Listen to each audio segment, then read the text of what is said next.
Welcome to Leadership Beyond Burnout. I'm your host, Dr. Kimberly L. Wilson, also known as Dr. Burnout. This show focuses on emerging women leaders and women leaders. Today, I'd like to introduce to you TRANG NOVA. She is a mentor and speaker for women who are hungry to pivot their careers and build their dream business so that they can live out their potential and purpose with freedom and fulfillment. Trang was a former physiotherapist who simultaneously ran a running and strength coaching business. Now, in her mid 20s, she experienced a quarter life crisis. This led her to leave the sports industry so that she could help women, not just athletes, but as human beings. She's the host of the Aligned Performance podcast, where she goes beyond what you've heard before to begin to help you transform from the core and express your best in this world. Now, through authentic and uplifting solo episodes and diverse guest conversations, she explores how you can discover and serve your soul's purpose. Doesn't that sound nice? Along with covering high performance, mindset, and other habits that successfully change careers and build a business. Now, Tring is determined to help others step into their greatest power and thrive in their lives of impact because ultimately she believes that when enough individuals are thriving, then humanity will thrive as well. And when humanity thrives, then the world can thrive for all forms and life and future generations. Welcome. Kimberly, thank you so much for that introduction and thank you for having me here. I'm delighted. Yes, I really wanted to focus on all the transformation that you bring for individuals and for women. And I'd love to hear about that quarter life crisis. Like, what was the impetus that gave you that, like, it's time to shift? Because you invested a lot of Mm. time in becoming who you were. Yes. And what you just said, that's spot on because the entire narrative as I was growing up, being the daughter of immigrants' parents who came from poverty, they wanted to set me up for a life of stability, security, and success. Right, So the narrative was to work hard, study hard, go to university, get the degree, and then I could enjoy the reward of a good life. right, So as you already introduced, I graduated with my master's of physiotherapy. I was working for a few years and I thought that this was going to be what I was going to do for the rest of my life right. until one particular morning, something changed. So buckle in. This is a very interesting story. It's not going to be what you expect. I'm ready. Let's go. So this particular morning, I had gotten up to go for a run. Mhm. And when I stepped out onto the sidewalk, I hear a crunch. And I'm like, what's that? What's going on? I looked down and I'd stepped on a snail. Oh, Now, this they're isn't so the first time I'd fragile. stepped on a snail before. And I'm sure that many of you have accidentally done the same. But for Mhm. some reason that morning, I couldn't stop thinking about it. Wow. Like I felt guilty that by going for a run on this day at this time, just living my own life, I'd Right, caused such an effect on something outside of me. Like in this case, I had killed something. right, And this really got me thinking over the remainder of the run for the months that followed, because I started to see the bigger picture.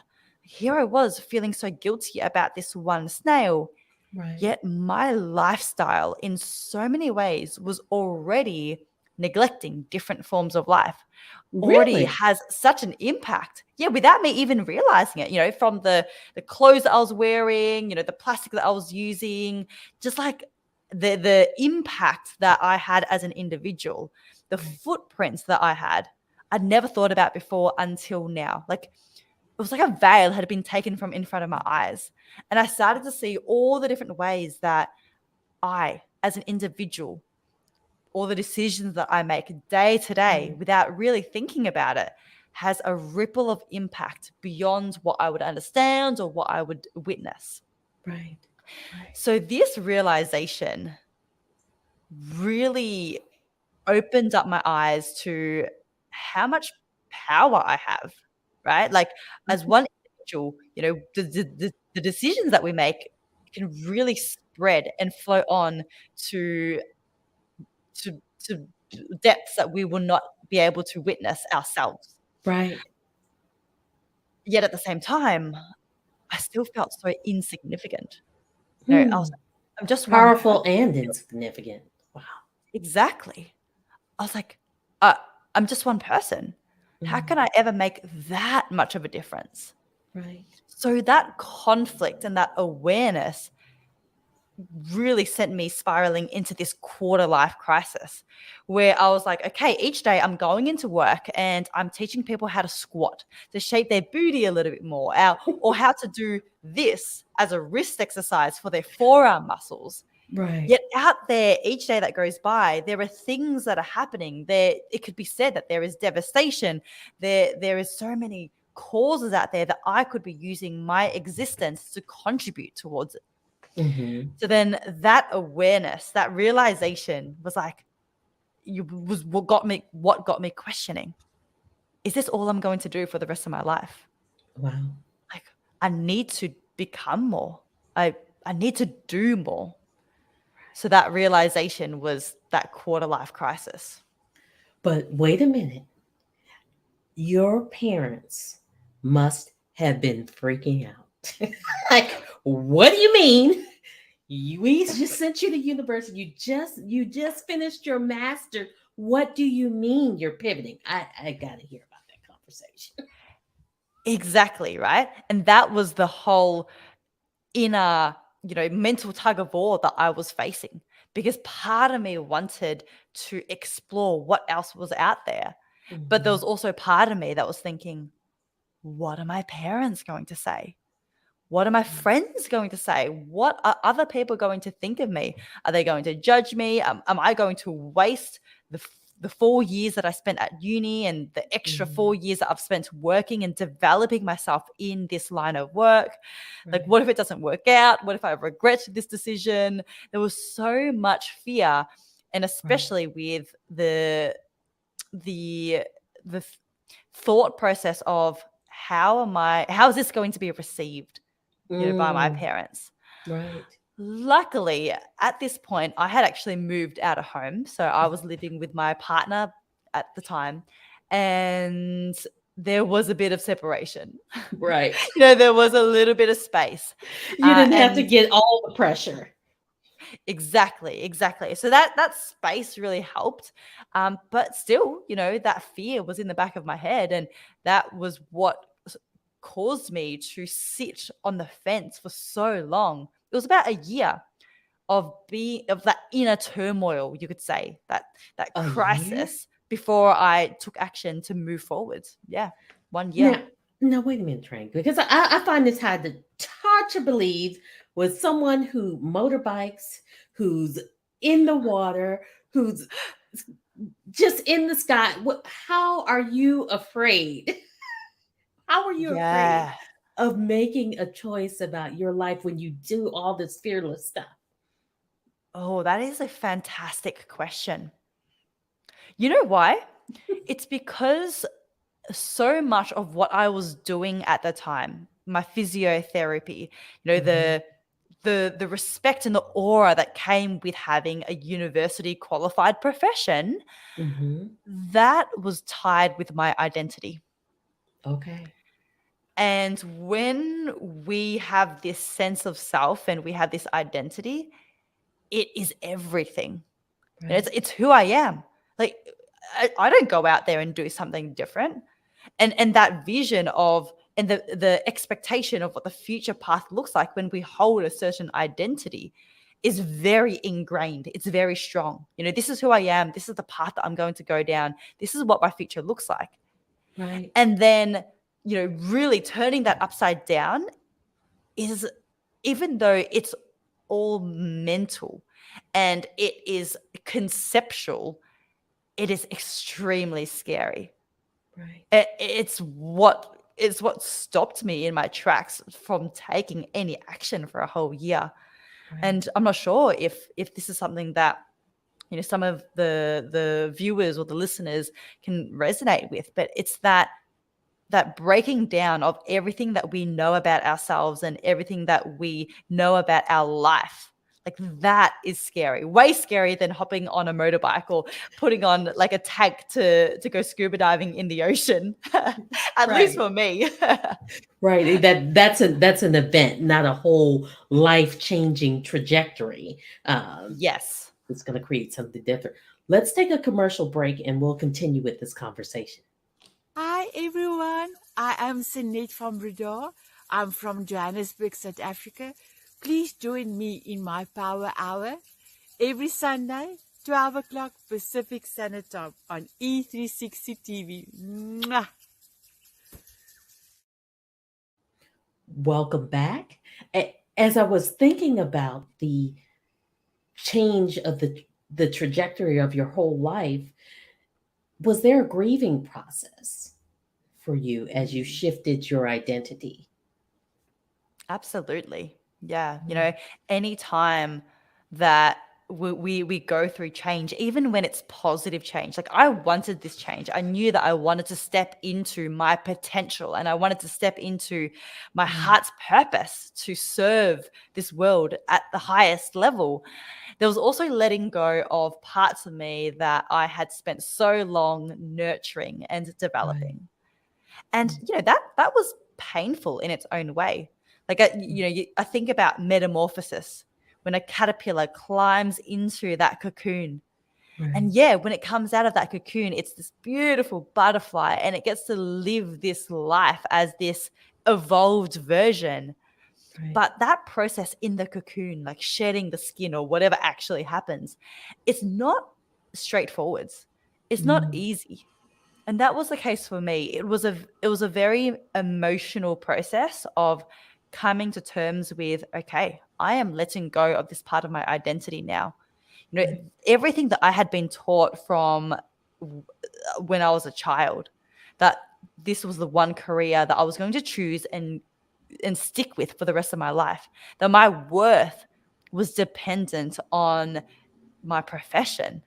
And by Mm. the way, I should mention that I was getting taught these things because my parents were doing the best that they could with what they knew, and they Right. wanted the best for me. So that's what they taught me. But Right. that really took a lot of consciousness and a lot of consistency in shedding those belief systems, shedding those ideas in order to be able to step into the next chapter of my life with full conviction and power. So this is where the aligned performance comes from, I guess. Yeah, that's it. Spot on. So as you were transitioning, and there are these internal and external forces, just having these growing pains and not sure what the outcome is going to be. I'm curious as to whether,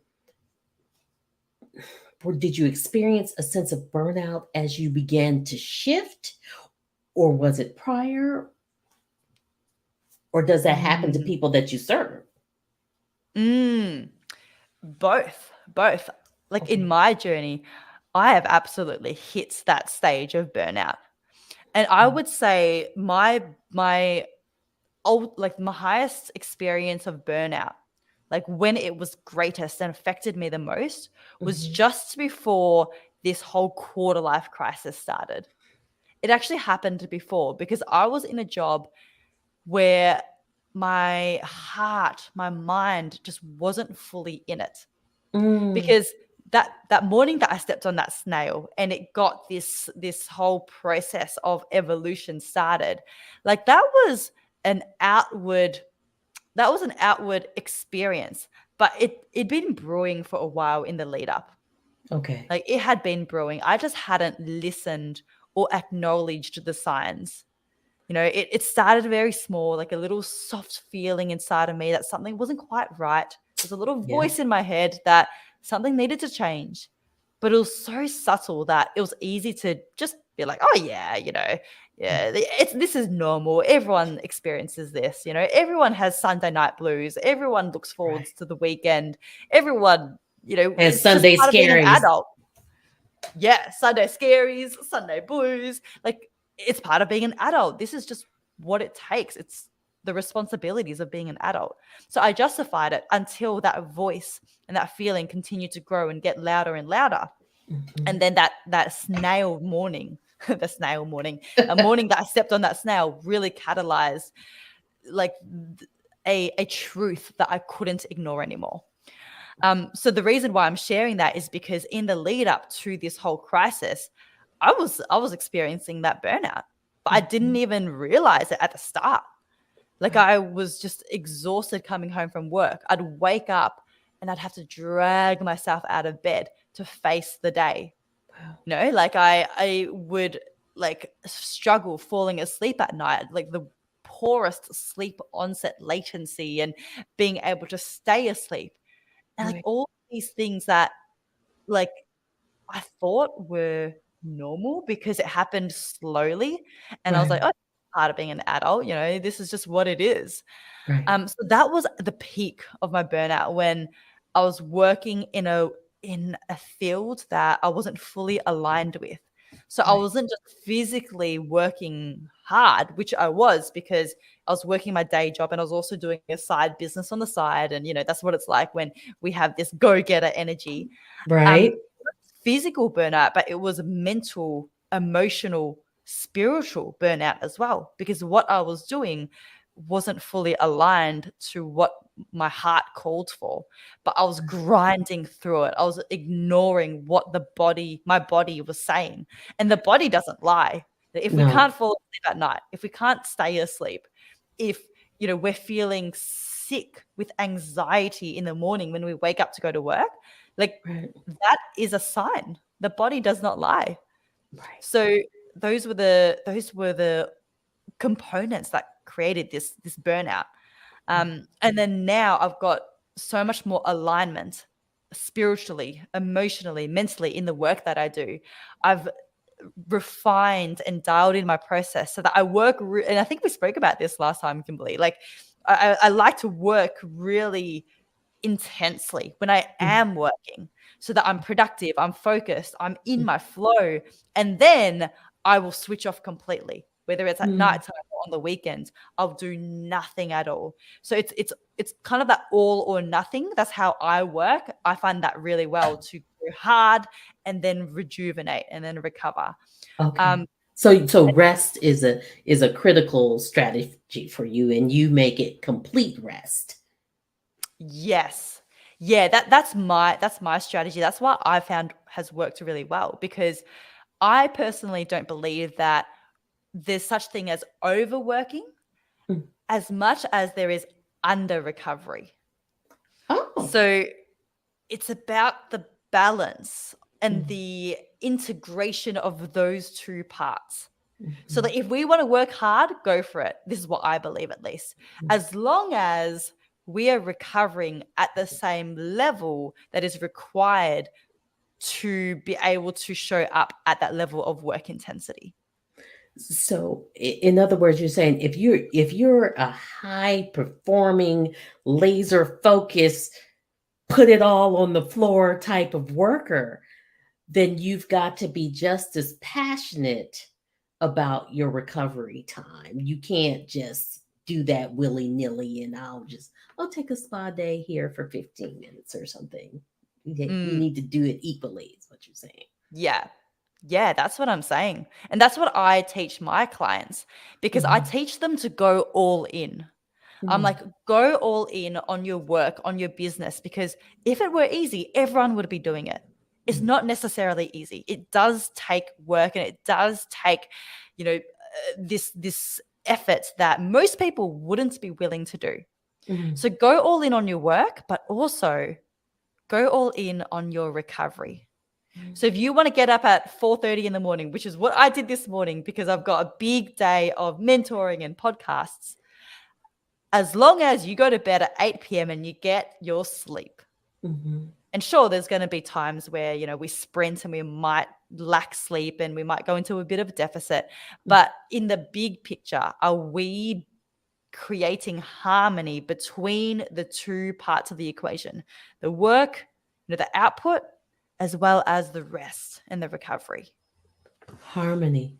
I think that's so challenging for people to know what that is for them individually. So I'm really curious, how do you help your clients find what harmony means for them? Yeah, great questions, Kimberly. Harmony. Like, as I was saying before, that harmony is what we focus on, not just balance, because balance can be like equal parts to different aspects Mhm. of our life. But harmony means there is this integration between the different parts of our life. Mhm. So it all starts with understanding what's important to us, what our values are in particular, and recognizing what is something that we value so that we can direct energy and resources towards those things, and then we can intentionally take away energy or resources into other areas of our life that may not be as important to us. So Mm, that way we can have that harmony. So for example, if someone's working in a corporate job, but they're also starting up a side hustle on the side, right. and they're also, in a relationship, or they've got kids, then it's like, okay, there are a lot of different parts here. And it's Right. not just about having harmony. Like, it's not going to be 3 hours of work, 3 hours of side hustle, 3 hours of family. That's not the equal parts of balance, but we've got to have harmony between these areas that are important to you. And maybe right now, because you're so focused on starting up this side hustle and you're really focused on family time, then maybe other things might need to take the back seat. Okay. And understanding that, so that you can have, all right, like, I'm going to really be present. I'm going to be really focused whilst I'm at work. I'm going to have my Right. 1 or 2 hours of my side hustle after work or before work. But after dinner time, I close my laptop and I'm going to be there with my family. Right. And that's the key word: be there, be present. Mhm. Because when we are present, then there is much more experience of that moment. Right. And it could be said that experience of the moment is our entire reality, like being able to experience something through our 5 senses, what we can see, Mhm. smell, taste, hear, and feel. That is our reality. If we didn't have any of those 5 senses, we wouldn't have a reality. Right. So if we can experience the moment and soak it up more, then that creates more of the harmony. And I think of the 2-day weekend, Saturday, Sunday. If we can I don't know who came up with truly, that idea. We need to have 4 day weekends. oh 3 day yes, work oh weeks. yes, I'm all for that. I'm all for that. And that ties in with what I'm trying to say. Like, if we can truly experience the moment and we work with utmost productivity, say Monday to Thursday, then we'd probably get 5 days of work done in 4 days. And then we can close the laptop and we can live and play and adventure and relax Friday, Saturday, Sunday. And then by the Absolutely. time Sunday night comes around, we won't feel like we have been short of a weekend, because we've truly relaxed, we've truly played, we've truly socialized. Then Right. we'll be ready to swing back the other way and go back to work. So that presence and soaking up what it is that we are doing improves our ability to swing between the different aspects of our life and have that harmony. And I think what I also heard you say is that it's not about equality, but it's about equity and attending to the things that need attending to fully, and being present and experiencing them when you're there. So Yeah, you're not at exactly work, that. FaceTiming, texting someone else, and you're not at home typing on the computer when someone is there vying for your attention. Yeah. Yeah.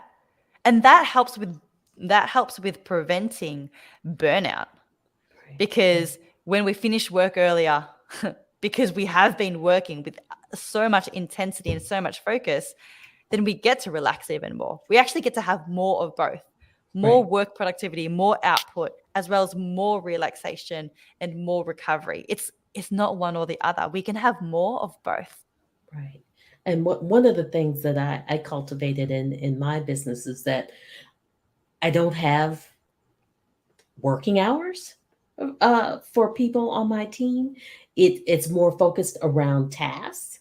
And if it takes Yeah. you, 2 hours or 20 hours, let's take that time. But I didn't want to create this culture where someone has to lie to me to go to their children's basketball game, or Mm. I'm sick because they want to do something with their family. No, take the time to do what you need to do and be here when you're here. Yeah, I love that. And I think that's the mindset to have, right? It's not about like checking off like X amount of hours just for the sake of it. It's Yes. about, all right, let's get this done. And if it takes us 30 minutes instead of 2 hours, even better. We get to be Yes. more productive, and then we get to clock off early, and then we get to do whatever else that we want to do. Absolutely. Absolutely. We're going to take another commercial break and then we'll come back. Just a moment. Hey, how you doing? My name is Greg Russell. I'm the host of TechnologyTuesday.com. You can find us on the Conscious Business TV network every Tuesday at 2 p.m. Eastern Standard Time for the latest resources to help you make more money in your business. Join us on E360 TV. Come on. Welcome back. And that commercial has me thinking about a question for you. Bring it on.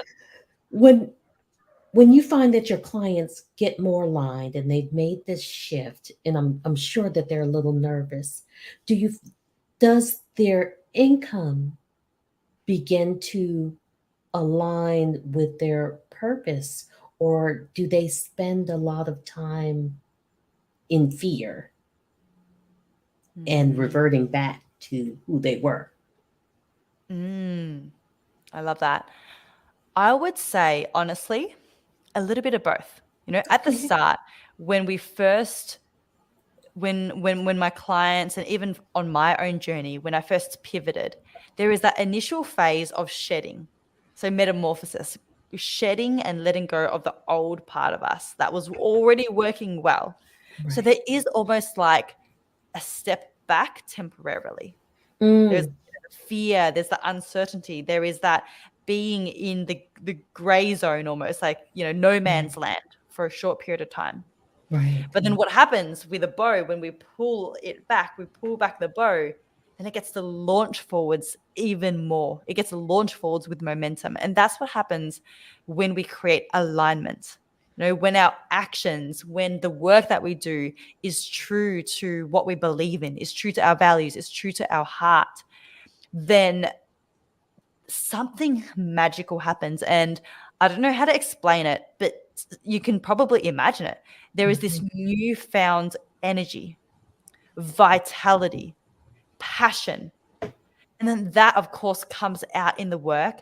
And then that, of course, creates a financial situation and a flow of value, because that's how I see like money. It's like an exchange of value. So when we give out more, we actually then receive more as well. And I know it's not always that simple, but that is often what happens. Right. Then that comes back, and that starts to move at levels that previously, we didn't expect. But that's simply a delayed reflection of this vitality and this alignment that we are putting out into the world. I'm sure you've had to do a lot of hand holding to get people to actually reach that point. Because have you had some that said, "Oh, this is too much. I got to go back. I have to do what I was doing because this feels too uncomfortable."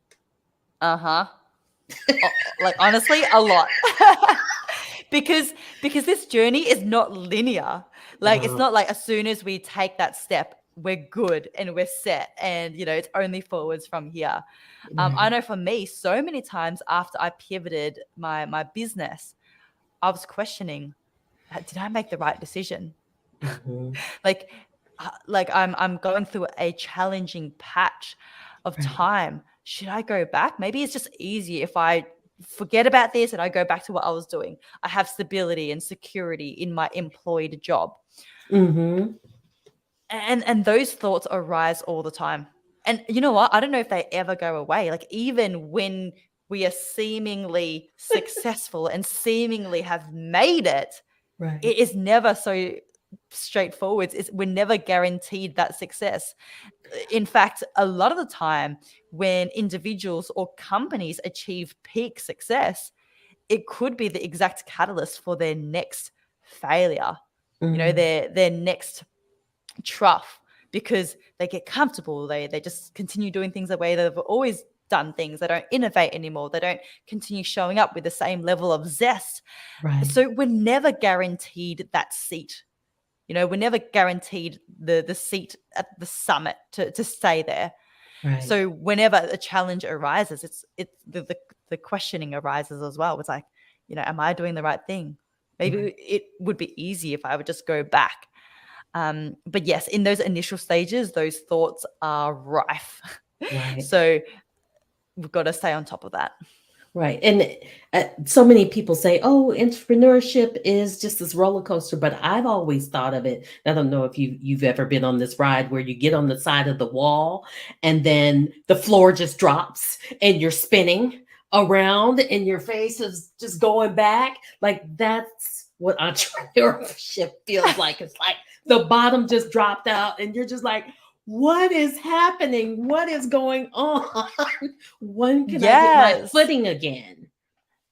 That is so true, because like, if we think about it, in school we're taught very structured methods. Like, we stay within the lines. This is how it is, or this is how it Right. isn't. But entrepreneurship is the opposite. There is no floor. There is no ceiling. Like, there are no walls. There are no rules, right? Yes, exactly. And then we've got to create the floor and the ceiling and the walls. Like, we've got to figure it out as we go along. It's a constant process of, as cliche as it sounds, trial and error. Right. And I think sometimes when you talked about that failure, that sometimes when people also get into burnout, that sense of hopelessness, but it's really an opportunity when there is failure, because it's an opportunity to get innovative, to have some ingenuity. And if things stay the same, you cannot grow. Sometimes we have to leave behind that death is a chance for rebirth. That's how I see it. When there is a Yeah. failure, something new to figure out. Yeah, absolutely. I am so in deep belief that failure, like, it's not even just an opportunity to learn, but it's actually the price of entry to success.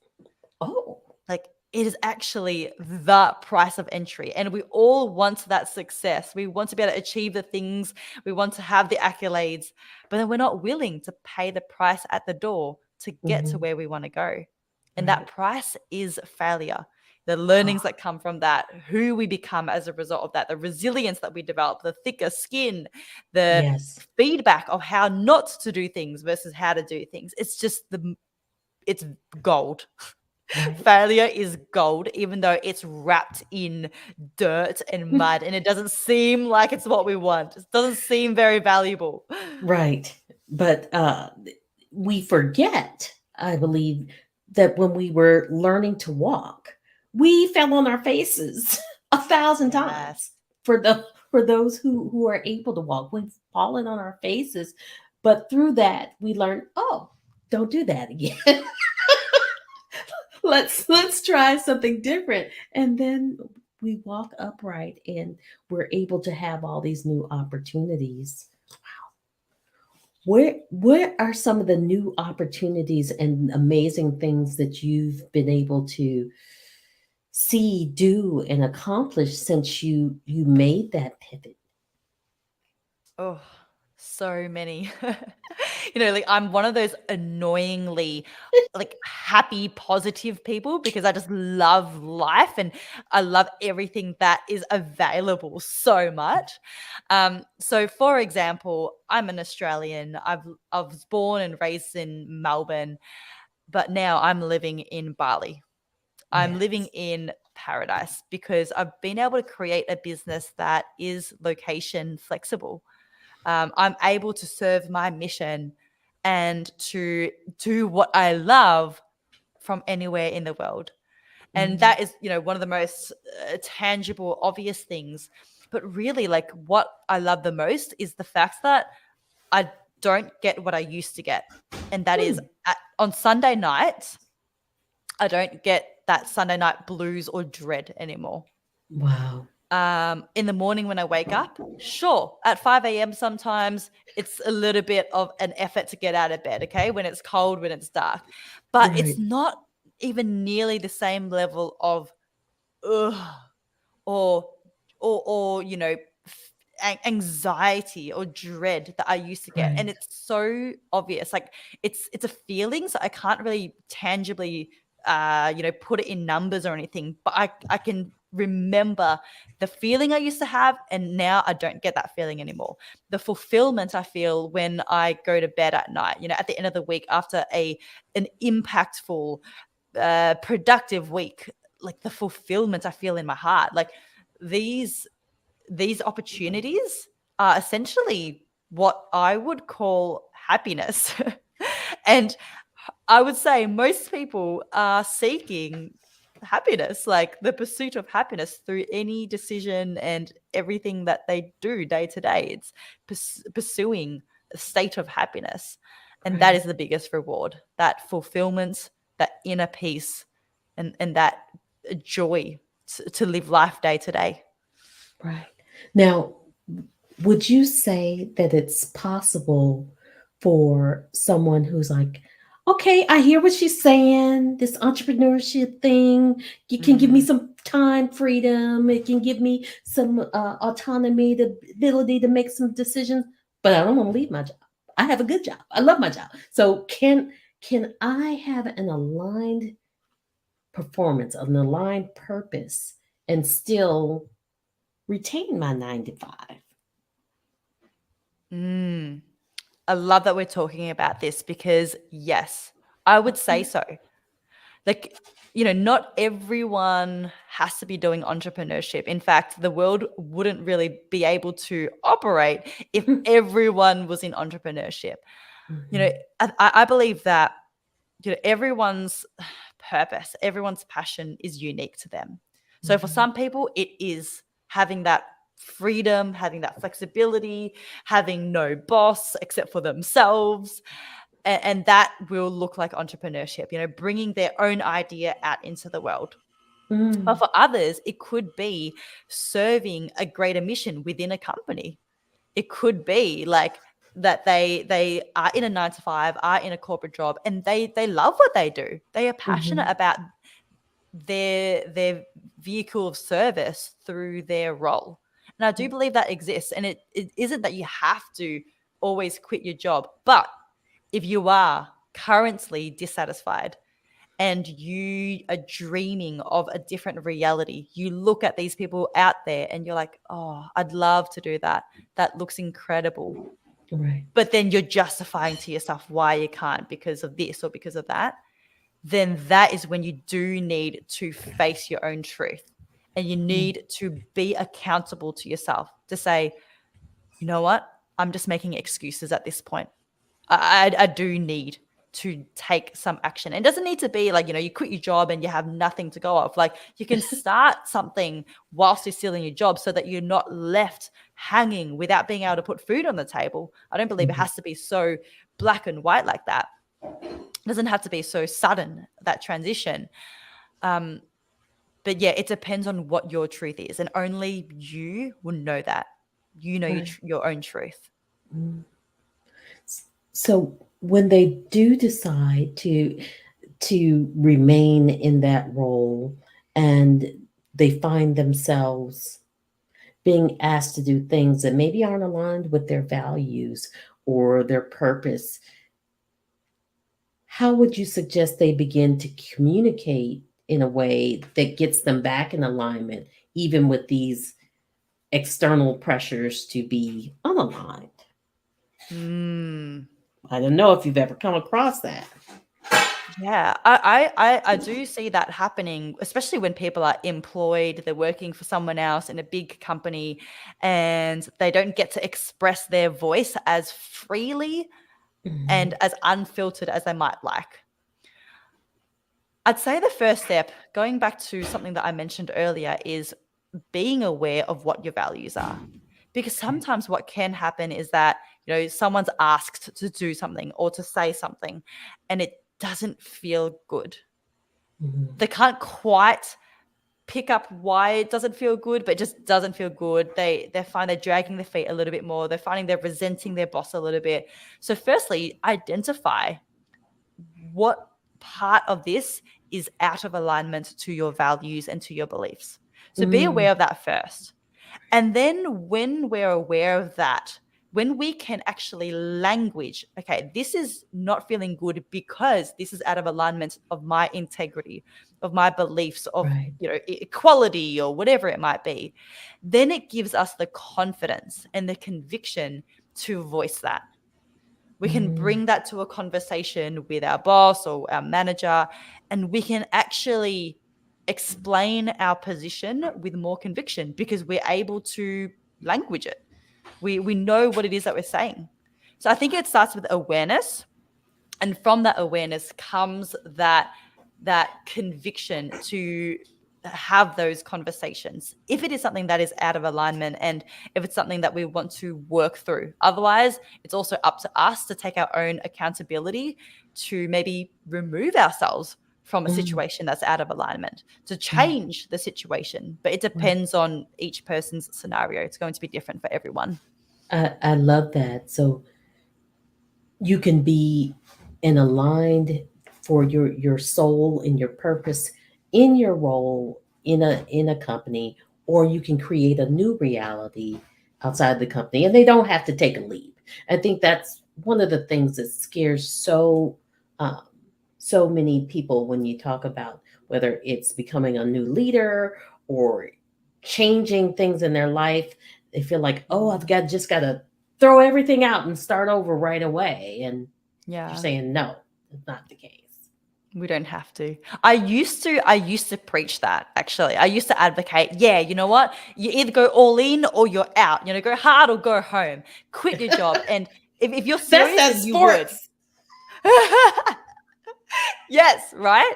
And that's what a lot of coaches still do advocate today. But also, reality is complex. There are many different factors that come into play. And I don't think it has to be so all or nothing, because I didn't do it that way. Actually, I went through this quarter life crisis, and then I started building and expressing myself more authentically, and I started to pivot my business, and then gradually I let go of the physiotherapy. I didn't quit overnight.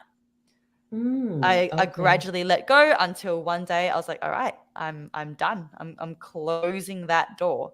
And that gave me the space to take my time a little bit more, to feel more abundant, to feel more safe and secure. And I think not having that pressure and having some more space and time to play with is actually a very helpful ingredient in creating success. Because if we're coming at this pursuit with an energy of desperation, of fear, of scarcity, then that is potentially going to be the thing that creates our downfall. So I think, the spaciousness, the abundance, the security, that is actually an important ingredient as well. Right. Let us take another commercial break, and we'll be right back. Hi everyone, I'm Andy. And I'm Minna. We're the hosts of Chronically Healthy Life. Join us Fridays at 7 p.m. Central Time on Vitality TV to see how we flip the idea of chronic on its head and create chronic health in our bodies, minds, finances, and relationships right here on E360 TV. Thank you. Thank you for coming back, everyone. Now, you've shared so many valuable nuggets and really helping people to tap into. I think of the theme that I really hear is needing to check in to who you are first to base those decisions and kind of shut out all the external and internal noise. Is that correct? Yeah, it's turned out to be like that, and that is the theme. Yes. Right. So now I know we said earlier that uh, your parents were initially a little afraid. Did they take their mourning process, or how soon did you let them know that you were shifting? That's a good point.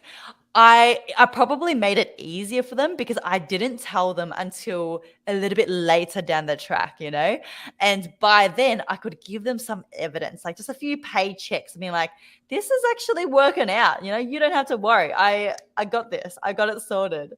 And when they saw that I was happy, when they saw that I was actually doing all right, in fact, even better than previously, because, you know, alignments create some pretty magical results, Right. then they were like, okay, look, I still don't get what you do, still can't explain it to my friends when they ask, but I support you.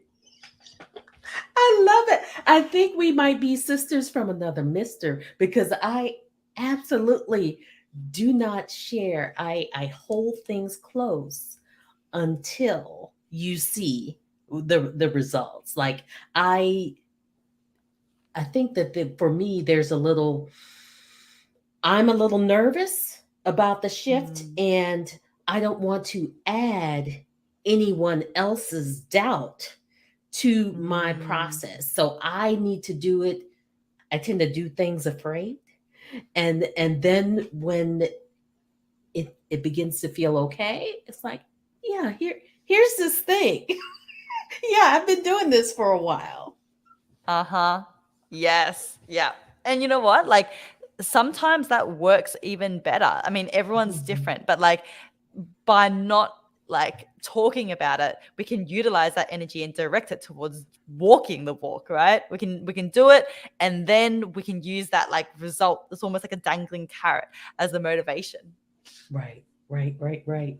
Now, tell us a little bit about your podcast as we begin to come to a close because I don't think I've mentioned it at the beginning, but I don't think everyone knows exactly what your podcast is about and what you do. Yeah, for sure. My podcast is called the Aligned Performance Podcast. And on there, I share different stories, experiences, information. I have guest conversations so that you can create your most aligned life of purpose and potential. And that Wow. can be through pivoting careers, starting a business, developing personal mastery in high performance habits. It can be in mindset, developing deep rooted self belief and confidence, like, all the different aspects that allow you to thrive by expressing your purpose and your potential. So that is my podcast. Wonderful. So would you say you mentioned earlier, and I'm curious, would you say that if someone was wondering like, well, where do I start? I know that something is really it does things aren't sitting right with me. And I heard you earlier say figure out your values and to turn inward. Is there any other advice you would share with someone to really begin to discover what alignment means for them? Yes, I do want to also mention another part of this equation. So, yes, turn inwards, look at what's important to you, look at where you want to end up, towards the end of your life. But that can also be a form of procrastination as well. Ooh, you have me intrigued. Yeah. So, yes, important processes. But imagine someone who knows that they need to pivot careers. They know they want to start this business idea that they've had in the back of their mind for a decade. Okay. But they spend a whole year just planning, reflecting, looking at what's important to them, Building a defining their website. values. Yeah, exactly. All those things. And then a year passes, and then 2 years pass, and then 3 years pass. But the inner work is so important, and it is the first step, but it can also be an excuse and an active procrastination, because ultimately what needs to happen is we need to take action. We need to take the first step, and only in taking action and taking the first step and putting ourselves out there and figuring out what works and what doesn't and learning more about ourselves along the way will we also figure out our own alignments and where we want to go next. So it's actually it's actually harmony of those two as well. The inner work and action. Inner work and action. That is a beautiful summary, because I've absolutely seen people do that. Processing, being in therapy for years before making a change, getting coach after coach, but having blocks, taking I've got another career block. courses. What's that? Yeah, I was gonna say, yeah, it's like, oh, I've healed this wound, I've healed this block, but then I've got another one, and I need to heal that one, and then another Look, one, I got and a then brand new another shiny one. one. And that will never end, because we're never going to be perfect, because we're human beings. No, we're constantly evolving, and that's the way it's supposed to be. Yeah. I'm not supposed to be the same person I was 10 years ago or 2 years ago. We are constantly changing and growing. Absolutely. I'm so happy to have had you here today. You've offered some wonderful insights. I loved hearing about your journey and your story. Are there any last parting words you'd like to share? I'll just say this. Remember that we have this one life. So why wouldn't we do everything in our power to express our best and leave the world a better place than how we found it, or how we were born onto it? Thank you. That is beautiful.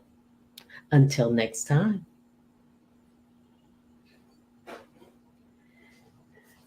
This concludes our show. This is Leadership Beyond Burnout, Dr. Kimberly L. Wilson, and our guest, TRANG NOVA. Tune in next Thursday at 5 p.m. We'll see you then.